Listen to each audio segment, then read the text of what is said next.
Well, I want to thank the members of Congress for getting us a bill that will ensure that we can continue to fund the extraordinary work of our men and women at the Department of Homeland Security. President Obama signing the appropriation for the Homeland Security Department goes all the way through the end of the fiscal year, right through September. And of course, it also funds his executive amnesty. Back now to continue our conversation with my classmate. We both were elected in 1994 to the Congress of the United States, part of the first Republican majority in our respective lifetimes. It's none other than Michael Patrick Flanagan, the gentleman from Illinois who is the president, sadly not of the United States, but of Flanagan Consulting. And my friend, if only you were in the Oval Office, it would be a world of difference with the other Chicagoan there right now. The president got his way. What does that say about the Senate and the House and the president?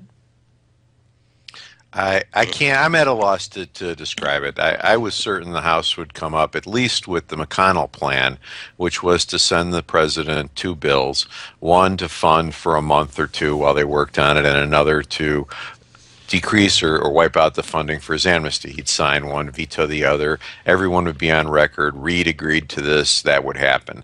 The House did that, and I'm at a loss as to why. It would have been helpful for the court action. It would have been helpful for the faithful. It would have been helpful for the Republican conference. And why we decided to just fund right through, I honestly can't say. And so you have this going on too, Mike. In addition to 75 Republicans joining with, I believe, every Democrat to set up minority/majority control of the floor. In so doing, Speaker Boehner violated a rule named for another congressman from Illinois, former Speaker Denny Hastert, who pledged to the Republican conference he would never bring to the floor any piece of legislation not supported by a majority of the majority. How damaging is it to Boehner to have violated the Hastert rule?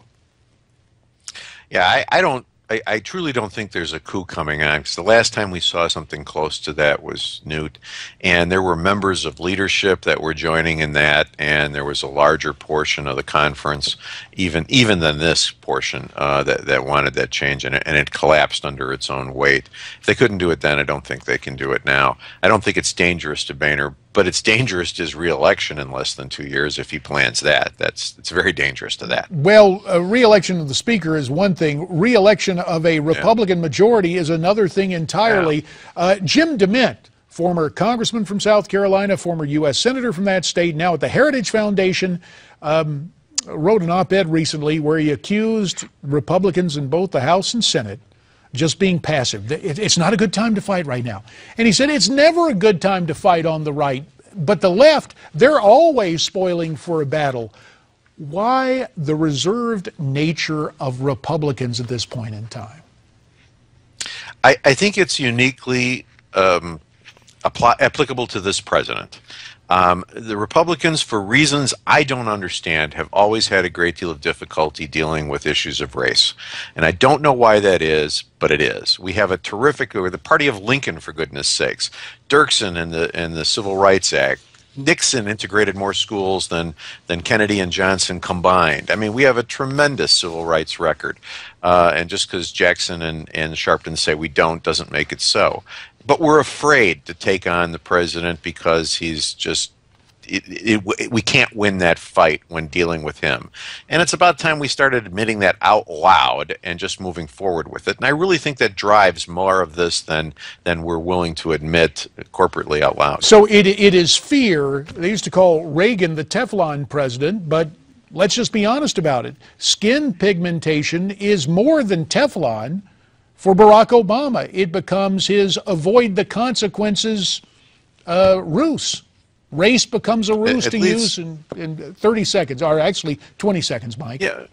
Real quick, I mean, when you got Chris Matthews who will drop the race bomb at a heartbeat or just gin that up that fast, and they've done it time and again during his 6 years, it's impossible to have this fight unless you're willing to talk about these issues, and Republicans sadly aren't, and they should be. 1 hour from now, I'll talk exactly about the reasons why they should be fighting. Thanks, Mike Flanagan. Up next, Dick Morris.